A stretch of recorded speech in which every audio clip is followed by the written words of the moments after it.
I must admit, I am deathly curious to know how a void gate came to be hidden in the depths of these ruins.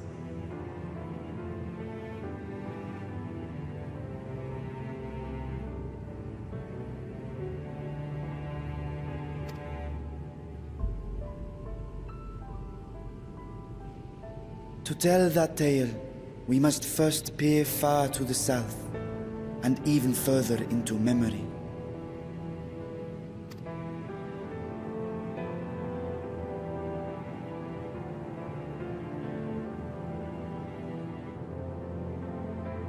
An age 5 millennia passed when the Algan Empire sent an invading force to the shores of Mericidia.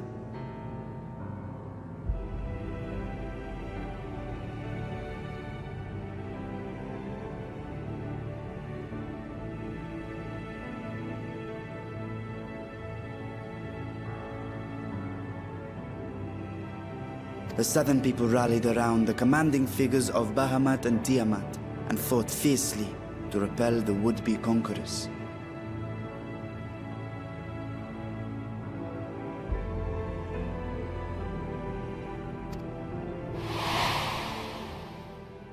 With Bahamut's defeat, however, the tide turned against them. Desperate to seize any advantage, the Mercidians resorted to summoning primal entities.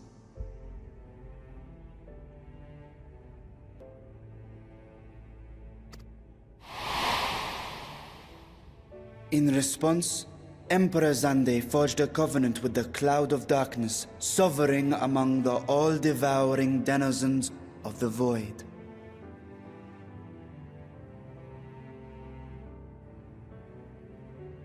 Thus bolstered by icons on one side and Void Scent on the other, the two armies clashed in a battle of unspeakable carnage. So much death, so much loss.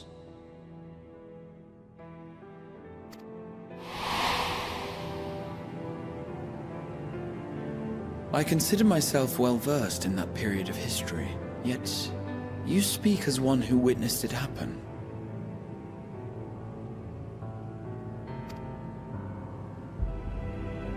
Indeed, I did.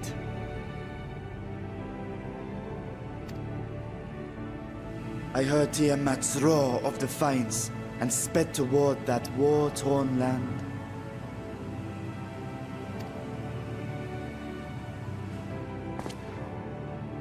Along with my sibling, Ajdaya.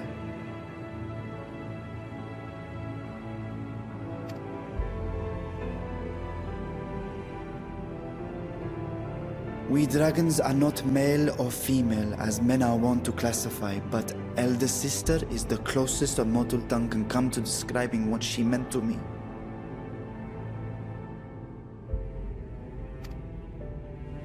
I was the last of our brood to hatch, and Ajdaya cared for me where my sire could not. Thus I was with her when Tiamat roared. I was with her when she journeyed south, and I was with her when she fought against the Void-sent hordes.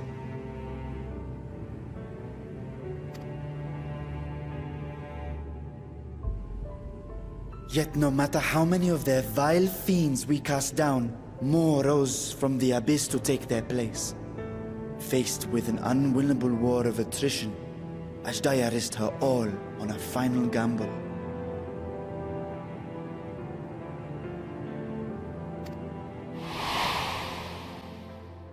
She plunged through the Void Gate itself to strike at the root of their strength.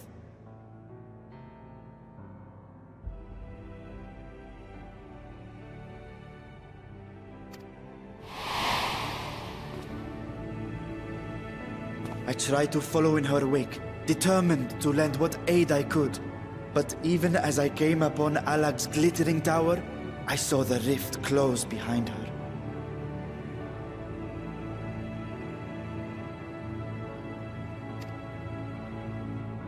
And Ajdaya has been lost to us ever since.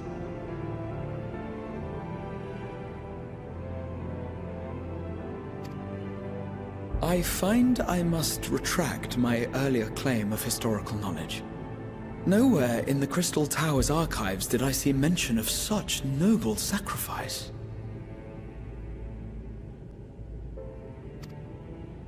That does not surprise me.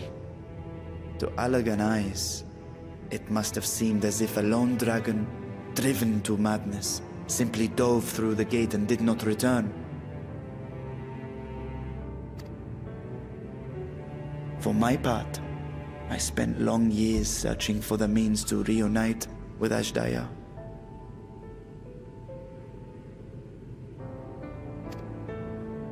Until I could search no more.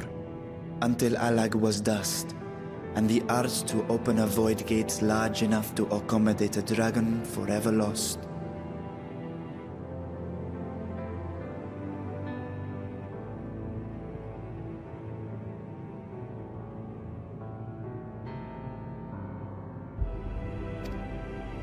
Yet you have the beginnings of a gate right here, under the control of a harnessed device.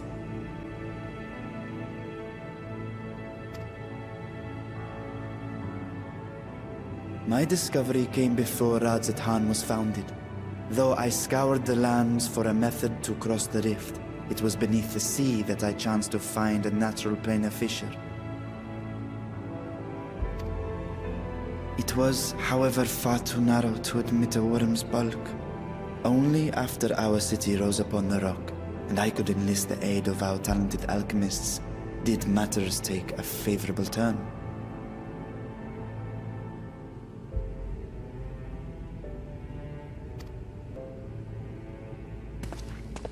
Their dedication was beyond reproach.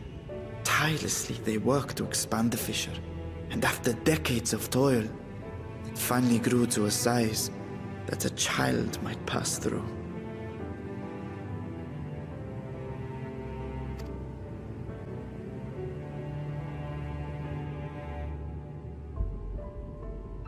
Not long ago, you told us that you called out to your kin, that Ashdaya's answer was silence.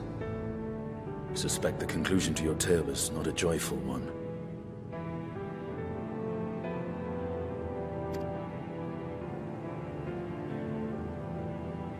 With hope in my heart, I used the simulacrum to cross the threshold. But no, I did not find her.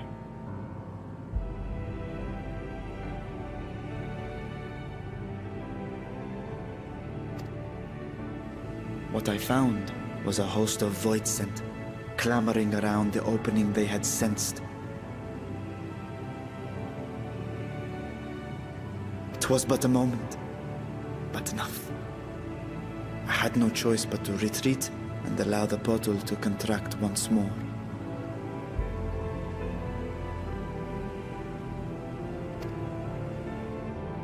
The gate was a threat to your people. You had to decide between endangering Razathan and abandoning your sister. And you chose the latter.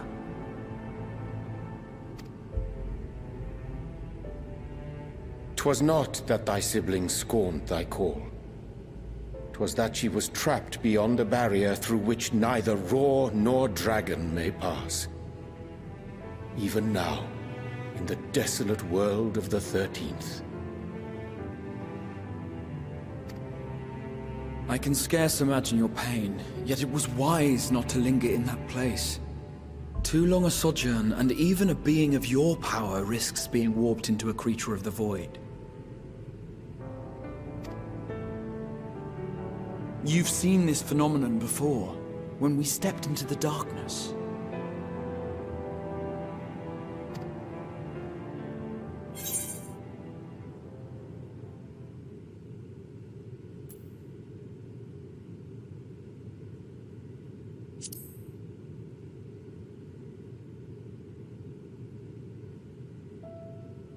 Turned purple?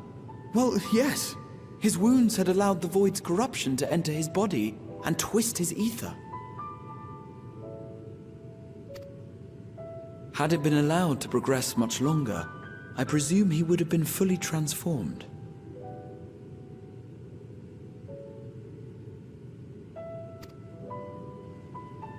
Then there is little hope for Ashdaya.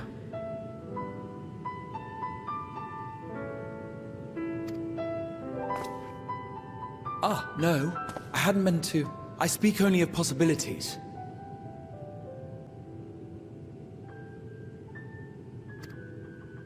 The scales of the First Brood are extraordinarily resistant to ethereal fluctuations. They are the protective talisman's core components after all, and even the corruption I described would struggle to overcome.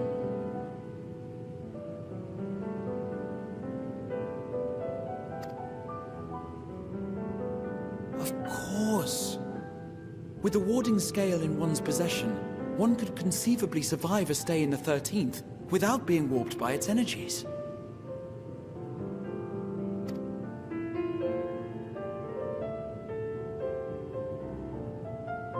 Be that as it may, it is too late to rescue my sister. 5,000 years too late.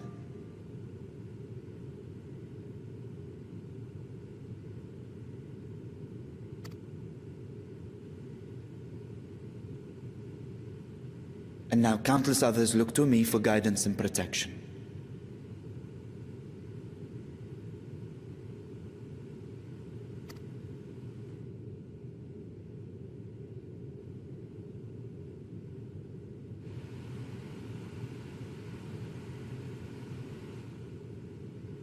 So when I sensed intruders in the ruins, I came only to ensure that the gate remained closed. That, and to secure the treasure, of course.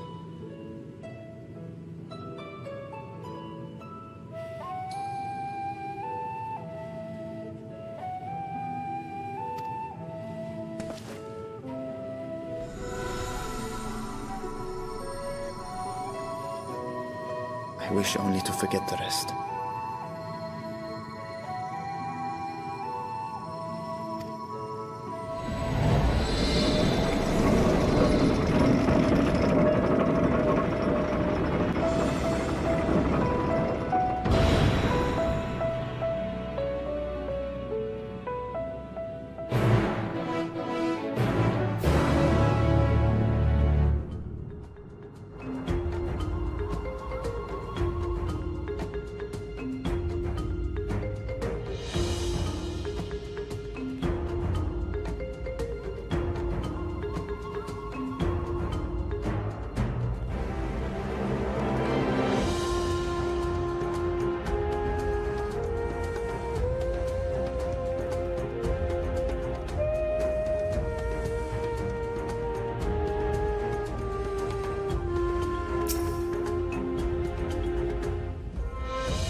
for your attendance.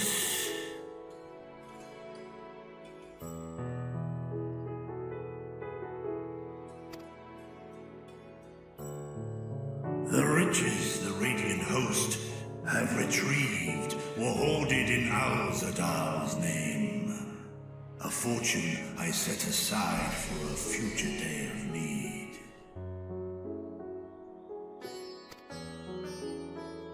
And lo, that day hath come. May it aid our wounded city in reclaiming its vibrancy and vigor.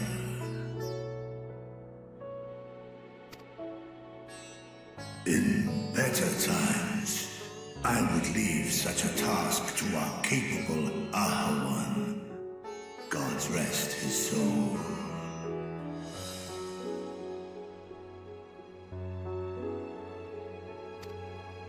Finding myself bereft of his counsel in the here and now, I will assume the responsibilities of mine office directly.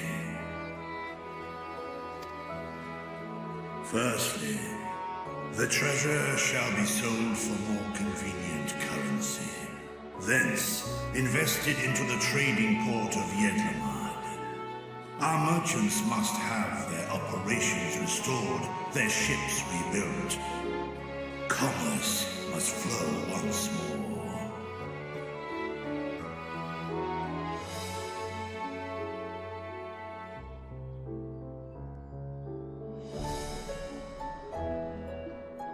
None were spared the tragedy of the final days. Of this, I am well aware.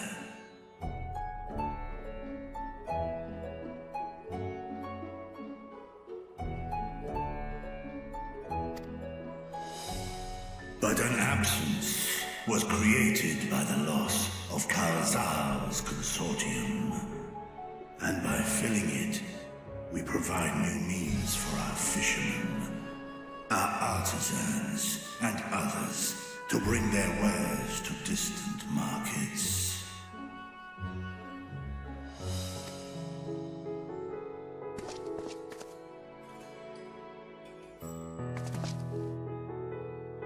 And what of the children who were left without family to care for them?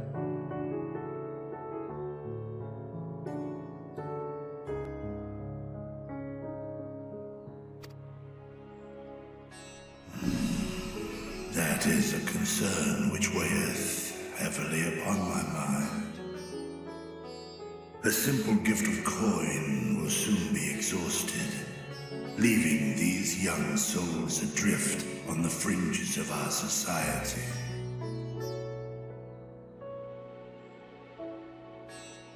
Nay, a proper solution is needed, one which doth guarantee their welfare for years to come.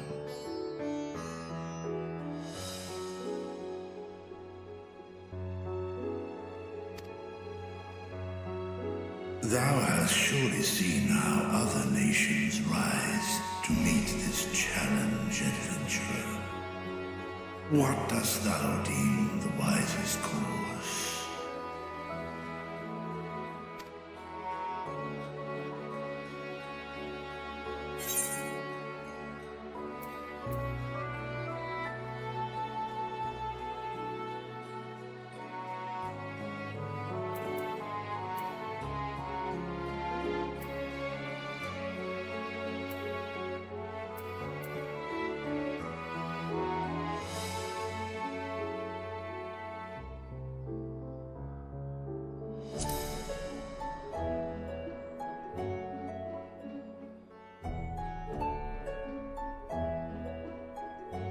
Of course, the revival of trade can contribute to the building of a new institution.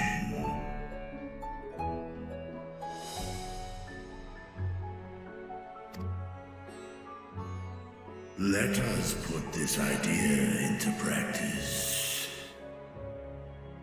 A contract shall be written, requiring all who receive of Al-Zadar's treasure to commit a portion of their future earnings towards the running of an orphanage.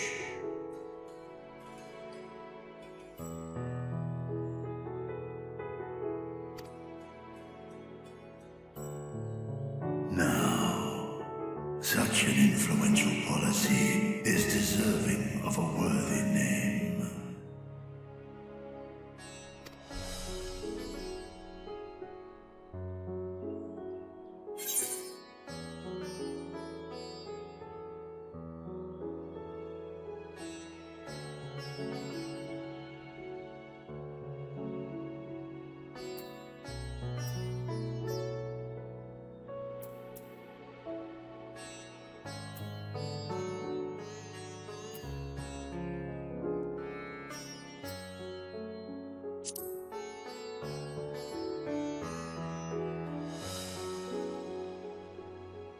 A successful merchant. I believe I see thy reasoning.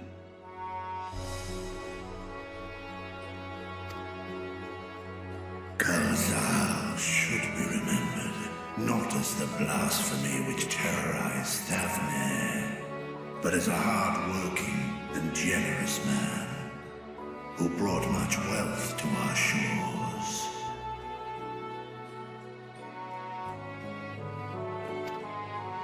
Do any among you object to this proposition?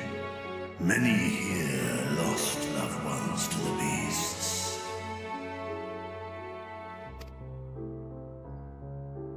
In that time of strife, any one of us could have broken. Any one of us may have been taken by despair. When I think of Kalzal, I feel no hatred. Only a stinging regret that we could not save him as well.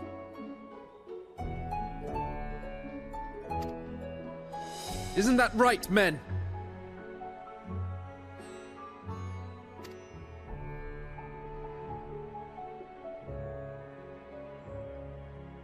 This bodes well for that boy. Mirad, was it? Perhaps he can cut ties with that shady peddler.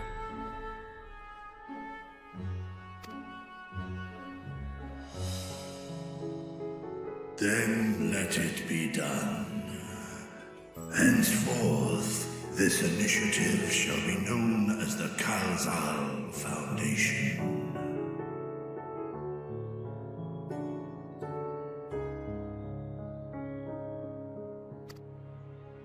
Nabdeen, thou art to assemble a patrol and ensure that no child in this city liveth in squalor.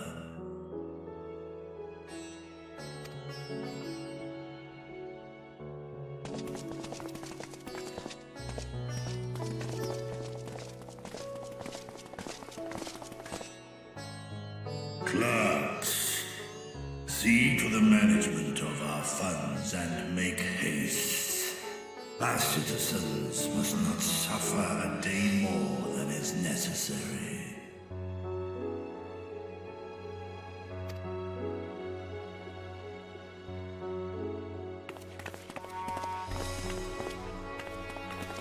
Dragon and man, side by side in pursuit of a brighter morrow. I'm reminded of Ishgard.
Right, here we all are. You discovered something new. I took a closer look at that device. I was able to determine how it keeps the Void Gate sealed, but not how it might instead be employed to expand the opening.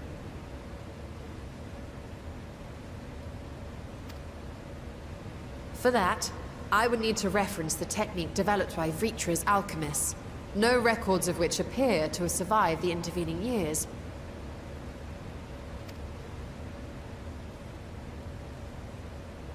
We know this, so why have you sent for us? Have you learned aught of value or not?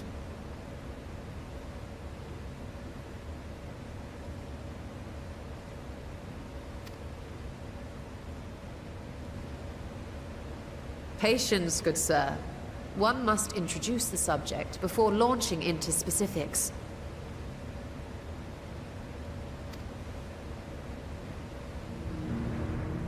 From what we understand, travel between worlds is accomplished by passing through the nebulous rift which exists between them.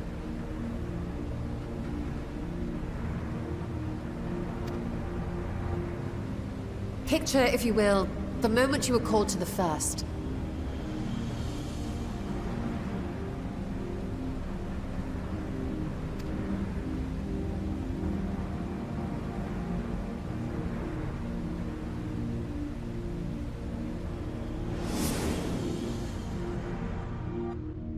You touched a focus of some kind to help the Exarch pinpoint your location. His summoning spell then channeled the energies of the Crystal Tower to begin your journey to his world.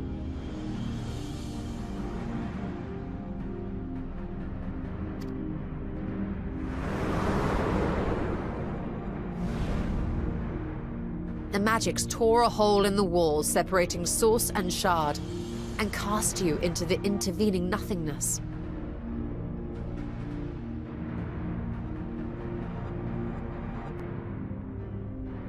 In that place, the laws of nature hold no sway.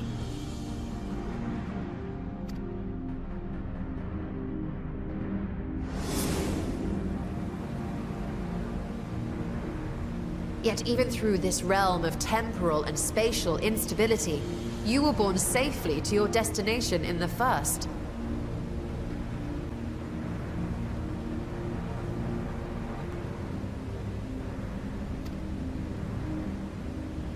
The feat that guided you across such an unimaginable distance, both physical and metaphorical, was nothing short of a miracle.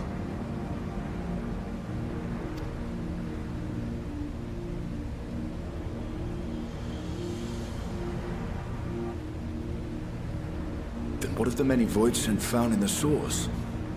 Who guides them here, and how?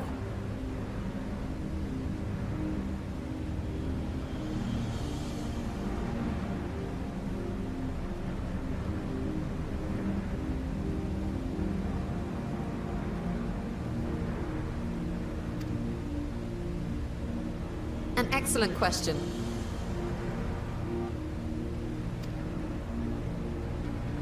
Though there are several methods by which the Void's denizens might intrude upon our world, the rituals of summoning are the most typical.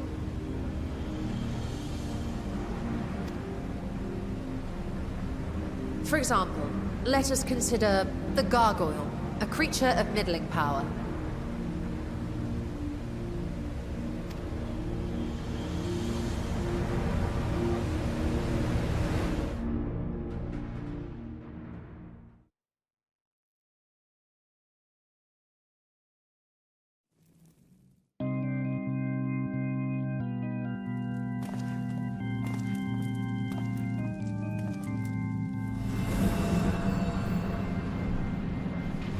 To call upon such an entity, the prospective summoner must force open a void gate.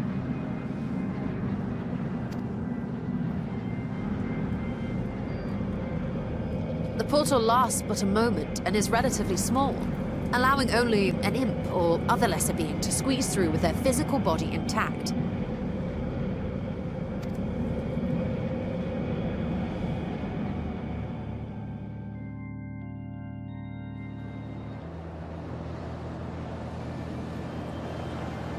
Our more powerful gargoyle, however, is too large for that.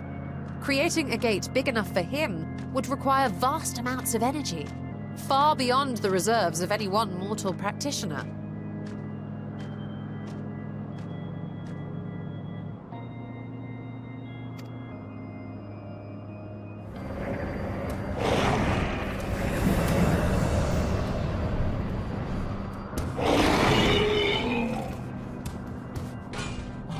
Instead, 'tis far more common to bring over only the entity's soul. We had a taste of that ourselves when a certain exarch dragged us to the first.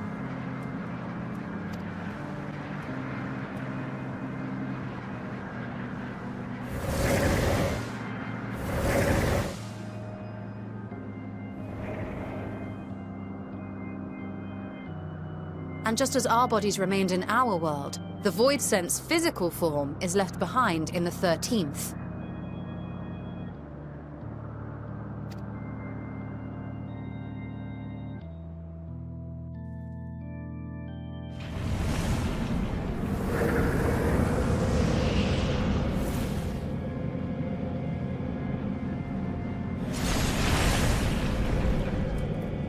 Once at its destination, the summoned soul is granted a temporary shell to inhabit.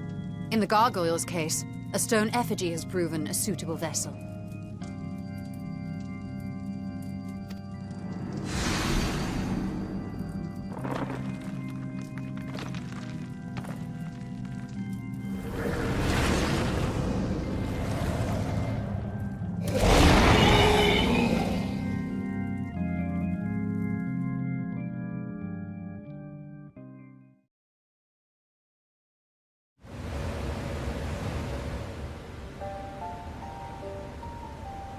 Wait. You said that Voidsent must be called here deliberately by someone in the source, reeled in like a fisherman with his catch.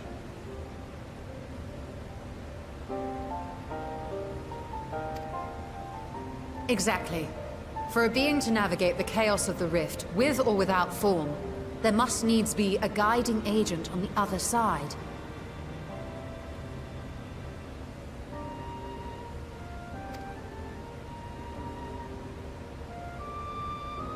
When the hordes poured forth from Alag's Great Gate, it was the technologists who drew them through.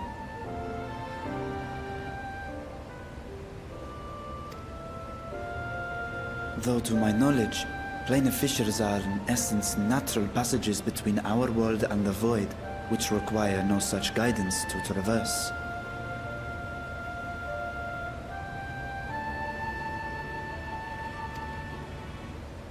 Why is only the boundary between the source and the 13th so fragile? So much so that it often tears open of its own accord.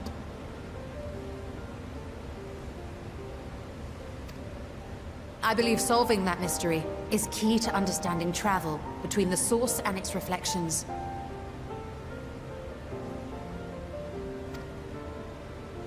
And how do you intend to get your answers?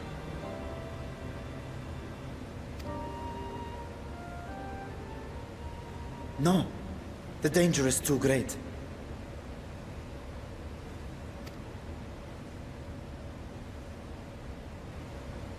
Perhaps. But what some call danger, others think of as adventure.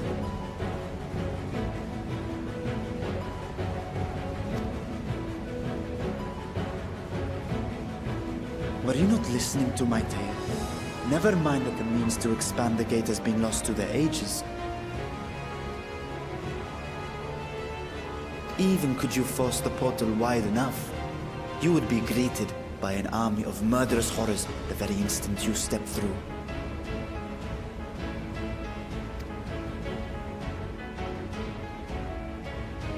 I assure you I was most attentive, and I agree that to go alone would be certain death.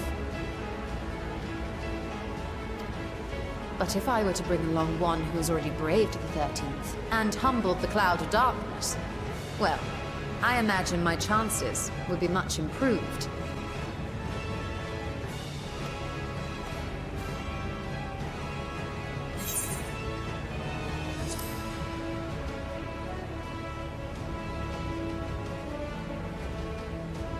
I had a feeling you might say that.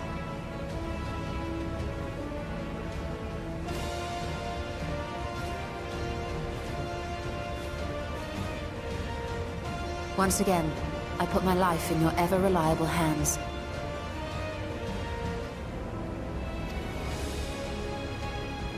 That said, as much as I would like to march straight back to the Void Gate, there is the small matter of being unable to open it without the Satrap's personal authority.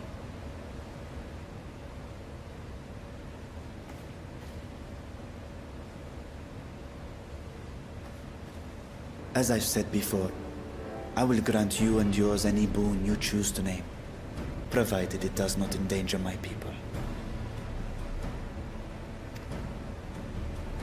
You have my word that we will take every precaution.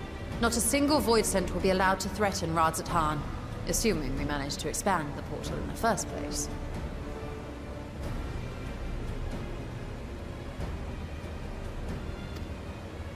You have a plan. Actually, I had hoped you might help us with that. I presume the alchemists you retained supplied you with some explanation of their methodology. That they did.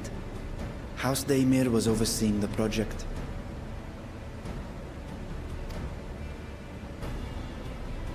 Daimir. Ah, yes. The family associated with the great work.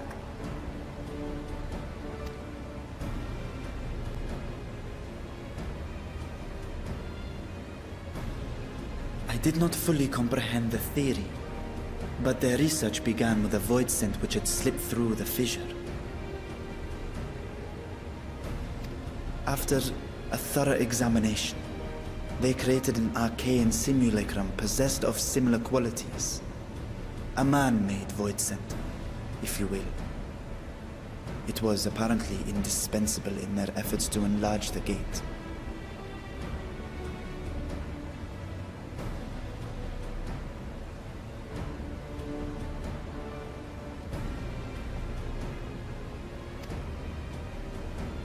A man-made Voidsent?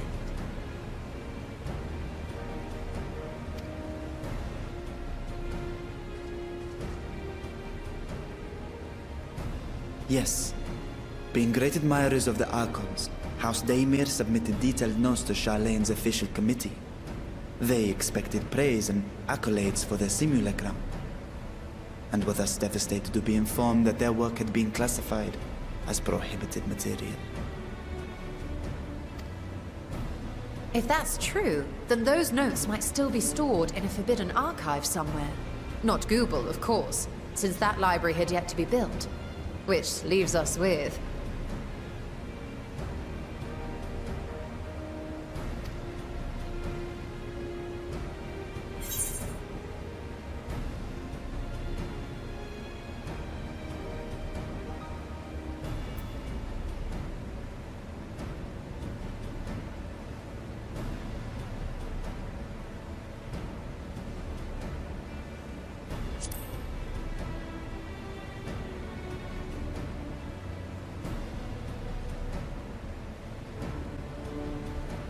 Indeed.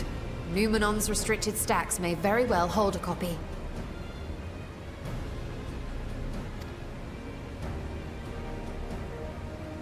In which case, I say we head directly to Charlene.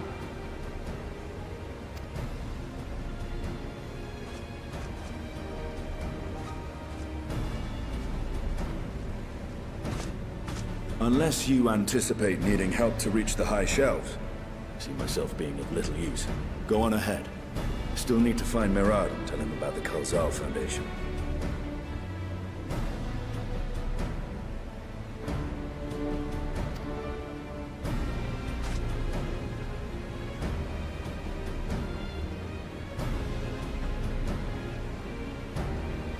Let us be on our way as well.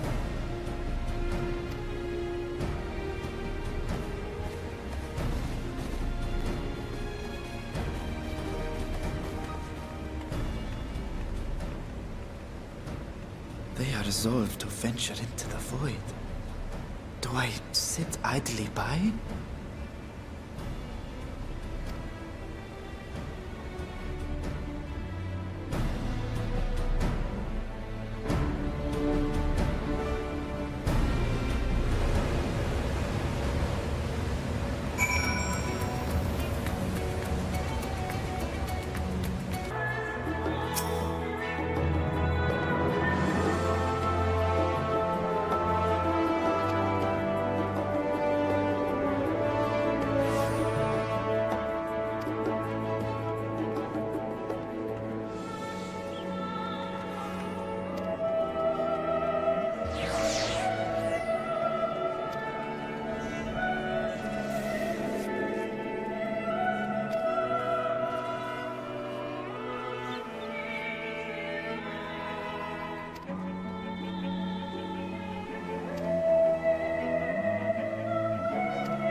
If House Damia's notes are to be found anywhere, it will be here. Let us begin.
Yes, the ether signature is unmistakable. I've felt the traces of House Damia's resonance many times at the Great Work.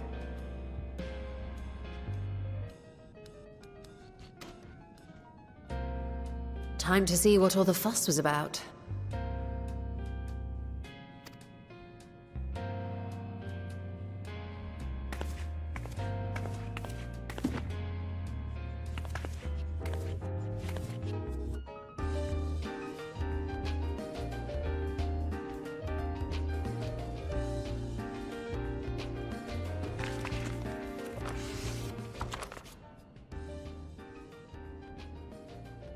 Among the ranks of the Voidsent, there exist entities with the power to call forth their brethren from beyond. The species known as Atomos, however, is uniquely prodigious in this regard.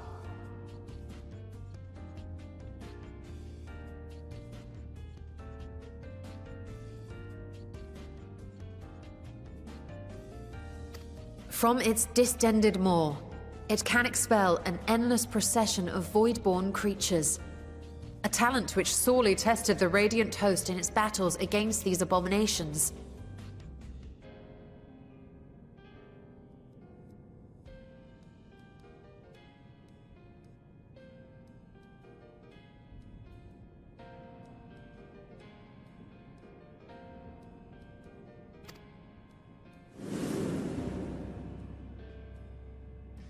Surmising that the entity itself was acting as a void gate, we endeavored to capture a small specimen and subsequently examine its physiological structure.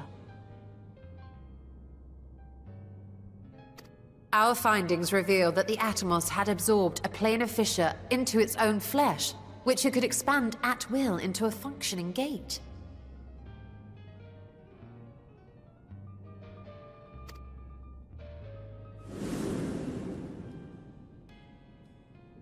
Upon further analysis, we identified an ethereal wave pattern emitted during this process. A pattern we were able to emulate by passing crystal-stored ether through a specially designed prism.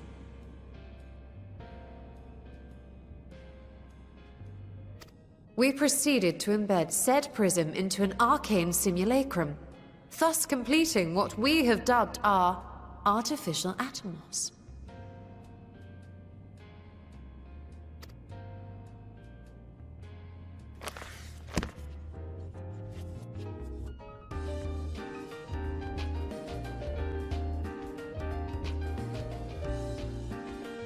How could I have been so blind to the possibilities?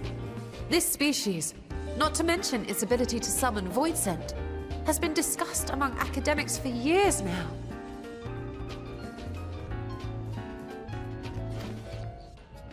Just before the advent of the 7th Umbral Calamity, we received reports of Atomos sightings from every corner of Eorzea.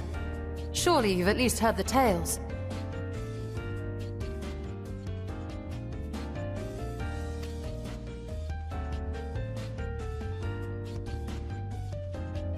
And still, House Daimir went and built a mock Atomus of their very own.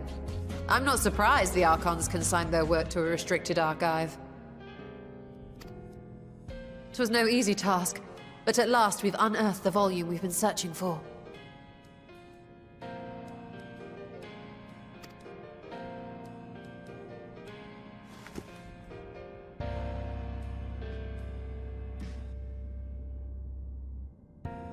I'd be lying if I said I wasn't tempted to stay longer.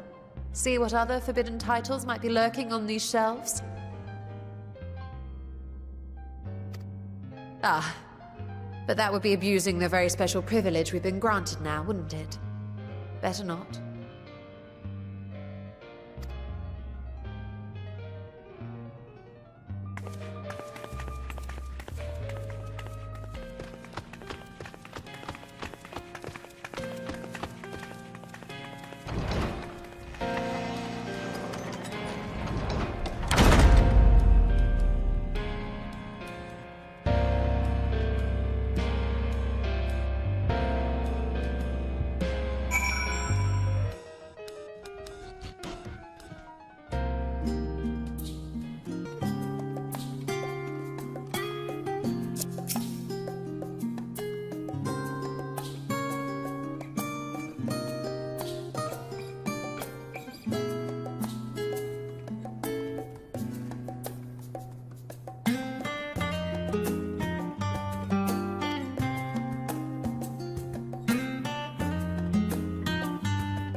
The ruins alone were impressive enough, but I never dreamed such a treasure lay hidden in the depths of the bounty.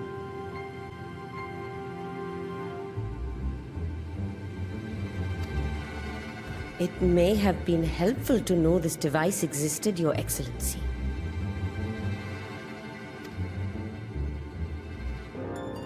My apologies.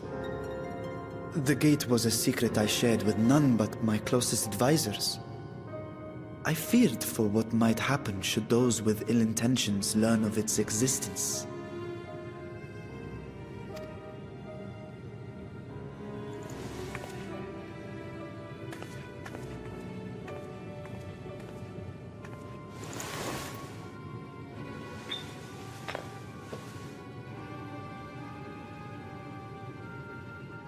What is it you're doing now? There's something I wish to verify.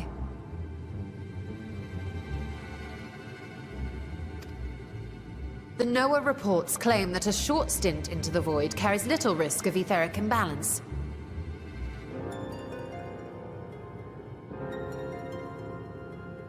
Should one suffer an injury, however, or if one's expedition drags on longer than intended, that risk becomes significantly greater.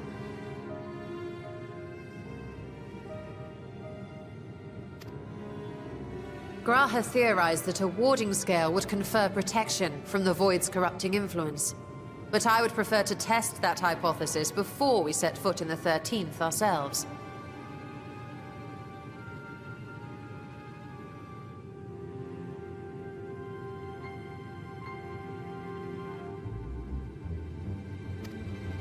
So, this is an experiment of sorts.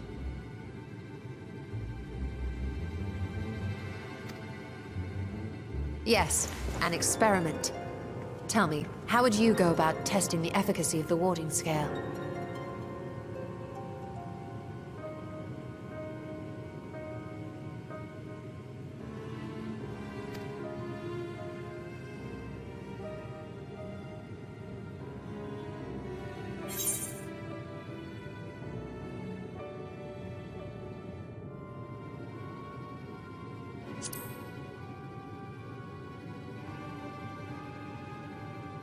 And how would you do that?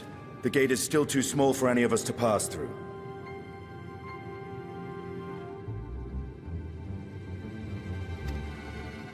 Estinian is correct, which is why I've elected to send a familiar in our stead.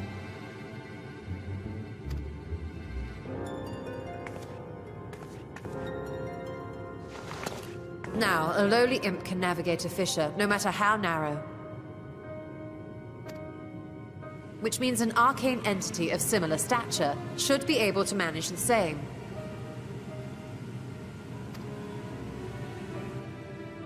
I hadn't wanted it to come to this, but no other familiars will do, I'm afraid.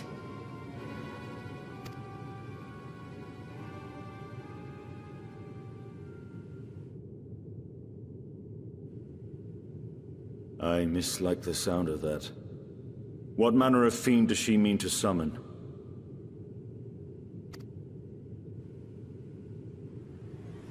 From ocean rise and cloudbank form, from mountain spring and rainfall storm, from river flow and life be born.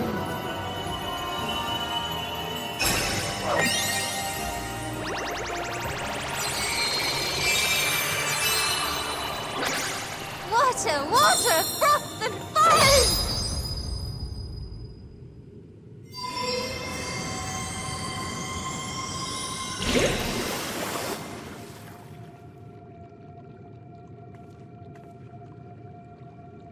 Ready your arms. I fear she's been possessed. Oh, come now. That was adorable.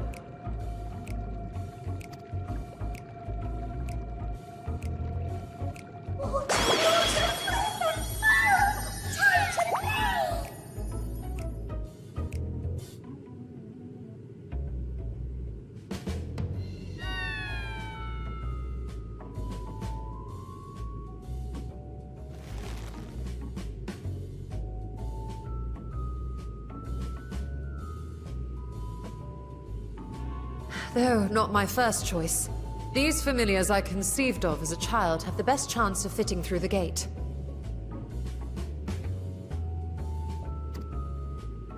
I only wish my younger self had considered a more dignified ending to the creation ritual.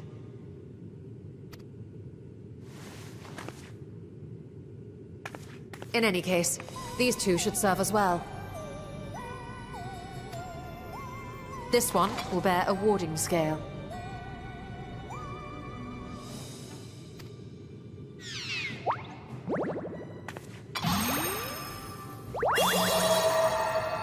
And when they return from the 13th, we can observe how the talisman, or absence thereof, has affected the progress of the Void's corruption. If I could impose upon you to open the gate, Your Excellency? Ah, yes, of course. We should also be wary of void scent slipping through while we conduct our experiment. Estinian, you are to keep Nadana safe from harm. As you say.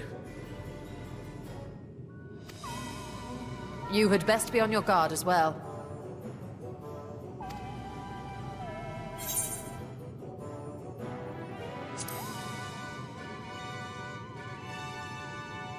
And we are glad for it. Let us begin, shall we?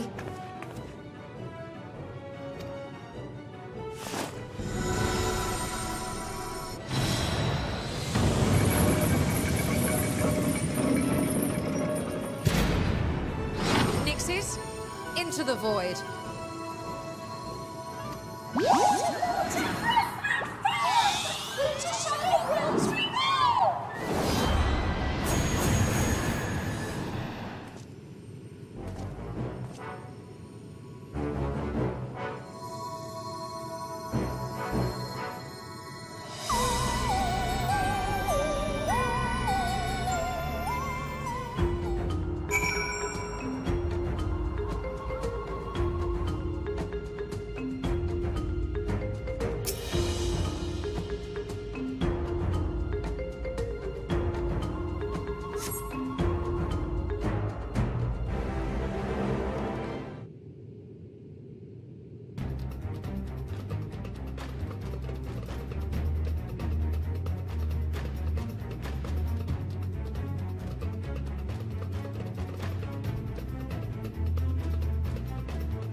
I think we've waited long enough.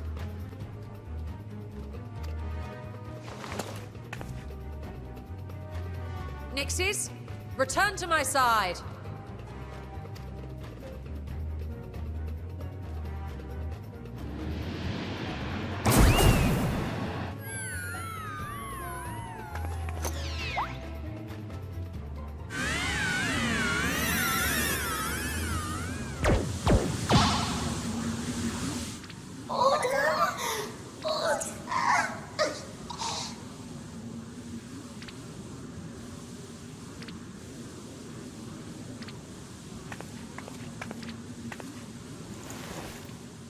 Thank you, little one. You did well.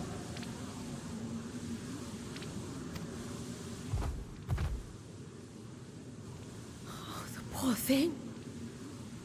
Its essence has been irrevocably warped.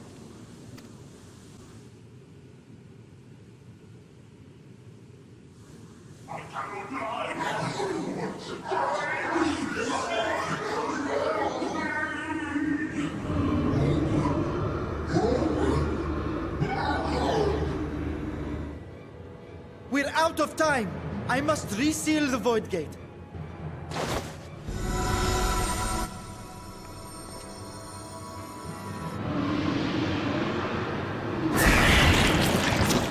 They're coming through!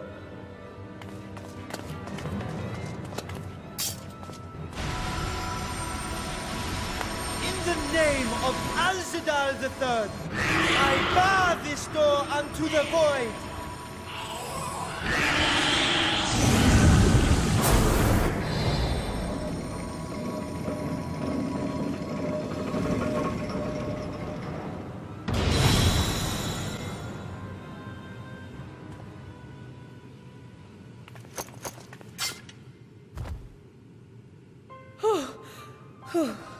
Well, that was a sharp lesson in the dangers of void gates.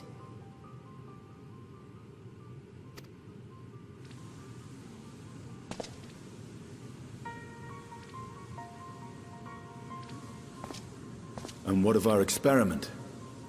I'd say the results speak for themselves.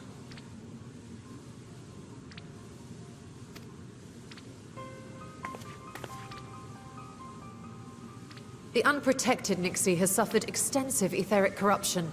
As Nidana observed, it's well on its way to becoming a void scent.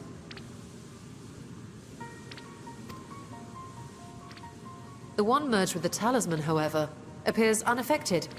I sense no changes to its equilibrium.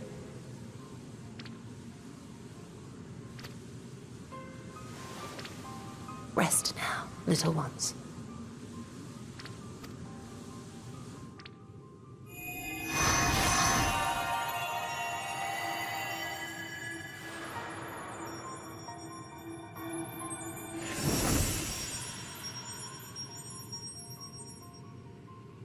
Graha's theory was correct, then. So it would seem. But while our second familiar was untouched by void energies, the talisman itself shows signs of degradation. It was, of course, originally designed to shield the soul from primal tempering. It stands to reason that etheric corruption of a different sort would affect it differently.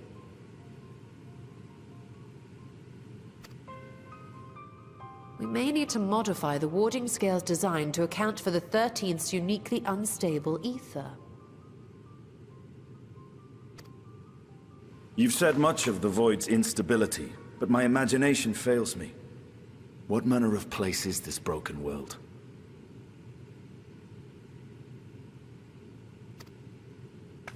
Ah, my apologies. I forget that not all of us spend our days sequestered in dusty archives.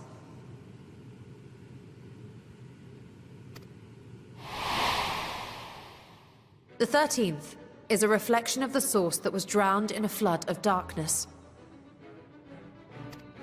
In Emmett Selk's own words, this tragedy was a result of the Ascians' attempts to force a rejoining. They erred in their haste, and made of that world a useless void.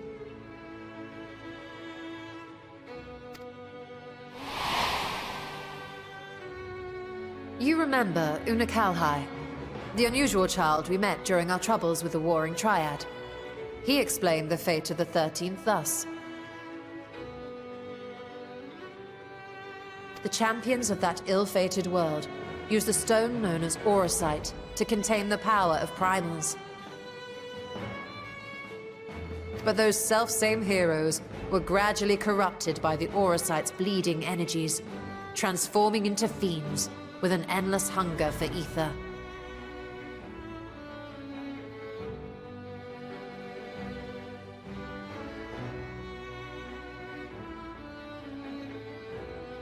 By the time anyone thought to oppose them, Light's strength had grown too feeble, and the balance of the 13th tipped into eternal darkness.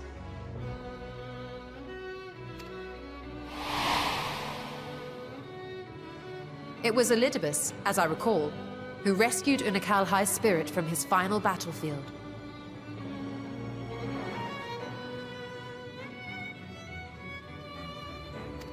But I wonder if there were others whom the emissary saved from oblivion.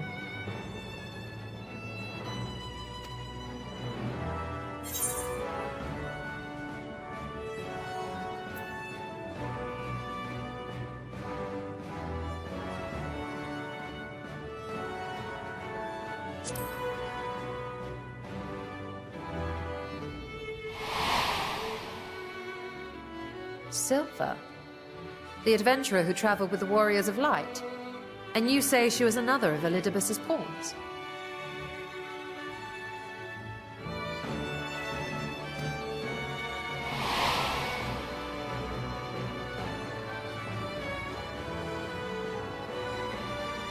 I see.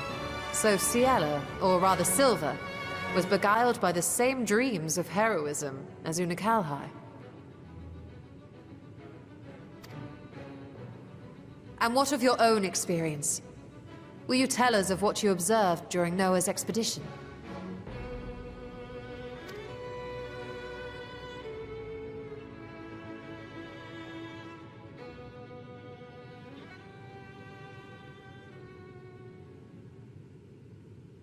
I can picture it now. The sunless, Stygian expanse, infested with legions of ether-starved monstrosities. A void in every sense of the word. What you have described in such lurid detail is exactly why I hesitate to encourage you.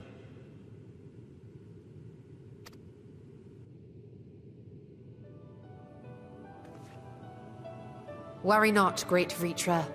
Our journey into the 13th is but the first leg of a longer voyage.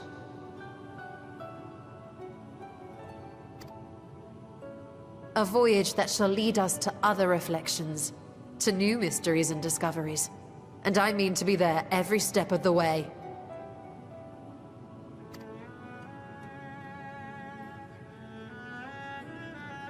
But first I must focus on refining the warding talisman.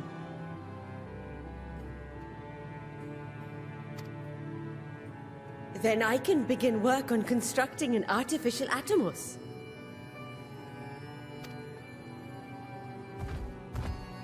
Or I could, if I had the relevant manuals to hand. Might I be so bold as to request access to the Satrap's family archives?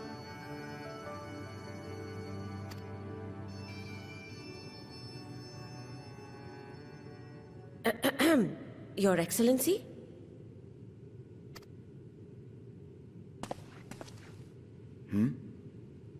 Oh, yes. That can be arranged. I will speak to my officials upon our return.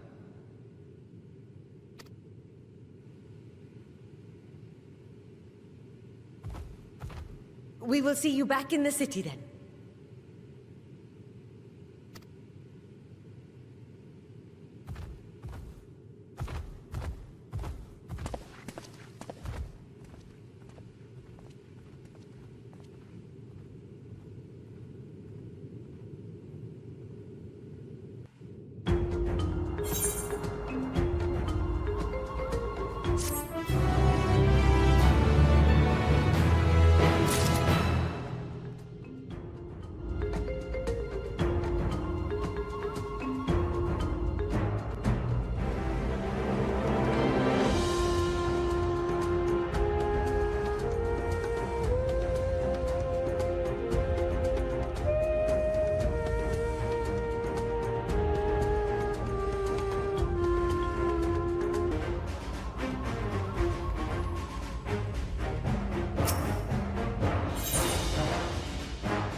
Ah, Estola!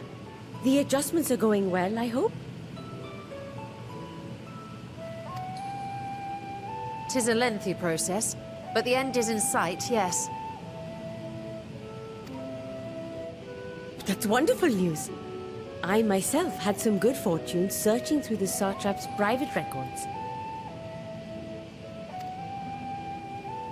What I found was a transaction log dated around the same period as when Al-Zadal's legacy was built.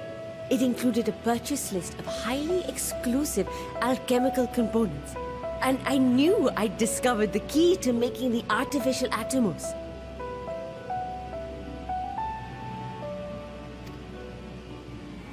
I then visited the High Crucible to commission the materials. After I'd explained my requirements, I was beset by volunteers insisting I allow them to help with the entire project.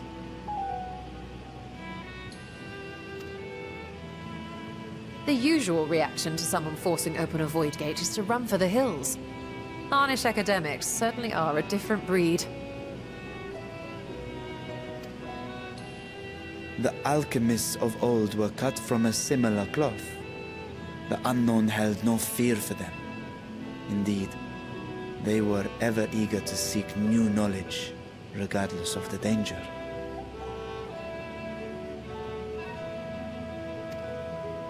And were you not also fearless, heedless even, in your determination?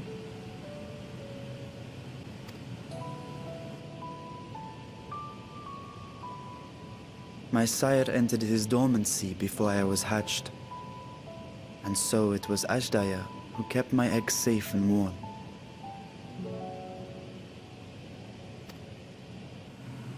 It created a bond between us. Even long after I learned to fend for myself, I rarely strayed from her side.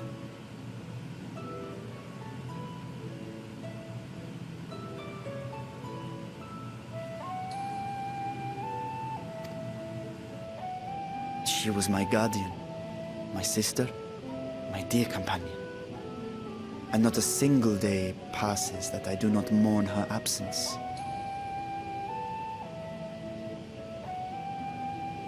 No matter how deep the darkness, I would not surrender my search. I promised myself the time would come when we would once more take to the skies together. But I am Satrap now.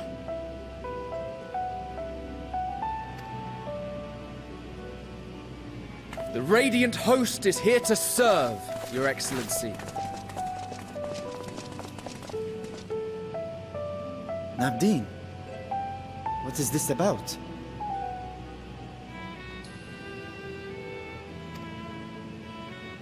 Celestinian told us of your predicament.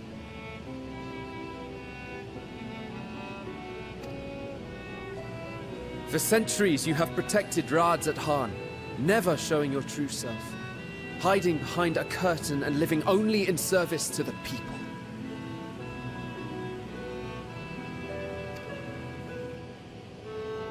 Your dedication meant more to us than your deceit, and so did we accept you as our rightful ruler.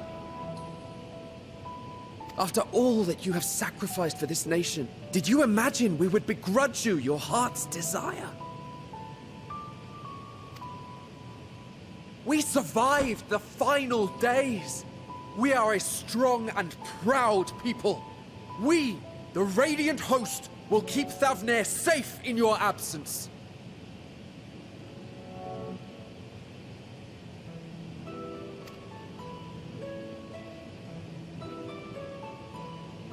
I am grateful for your loyalty and for your encouragement. And yet... Now you listen to me, Varshan!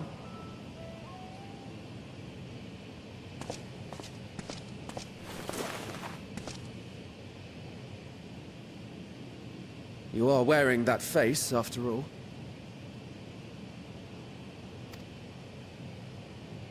As I have told you before, you are a little brother to us all.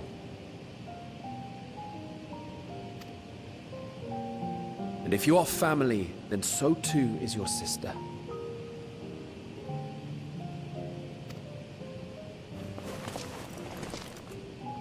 We are there for you if you need us. but do not ask us to sit by and watch while you abandon a sibling you have ached to rescue for millennia.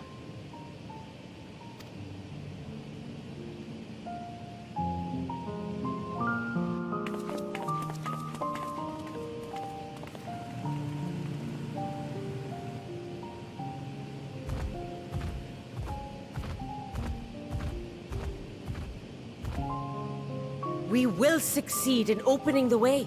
It is only a matter of time. All you need do is prepare to step through to the other side.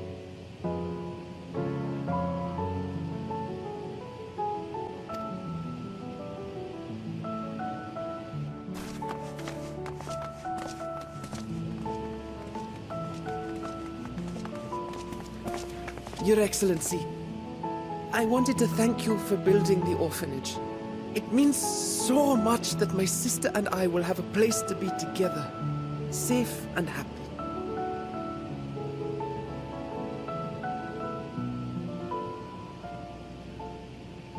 And I hope that you and your sister can be together again, too.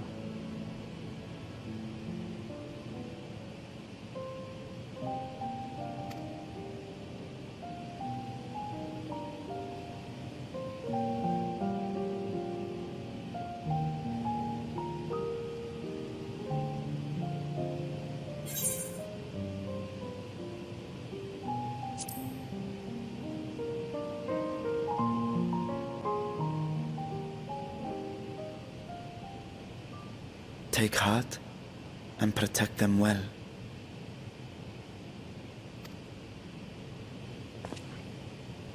Such were the words I once said to you, and here I stand, failing to live up to them.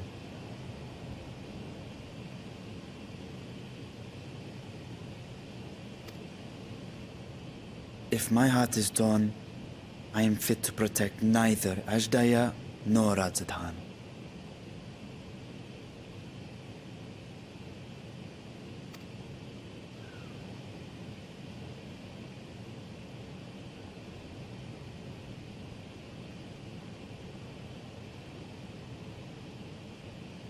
My people, I have come to a decision. Vashan will depart Thavnir for a time.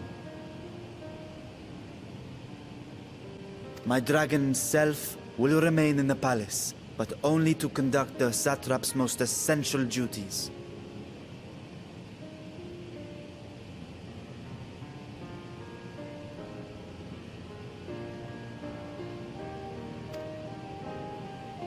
While I am focused on controlling this vessel, there may be matters that escape my attention.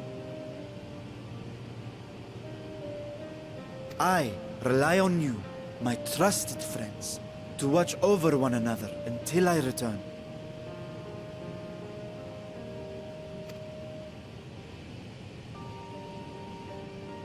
Take care and fair fortune, little brother. Many tears would be shed should you come to harm.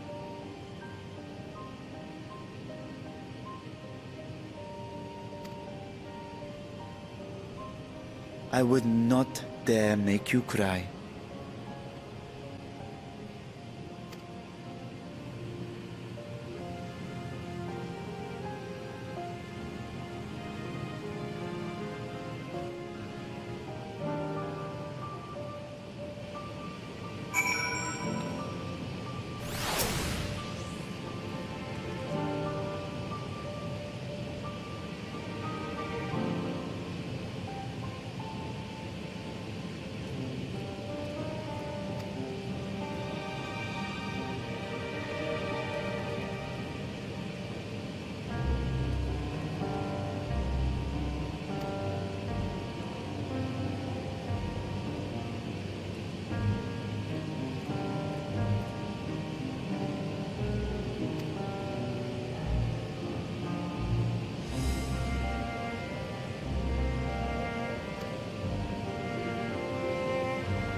This world, bereft of saviors,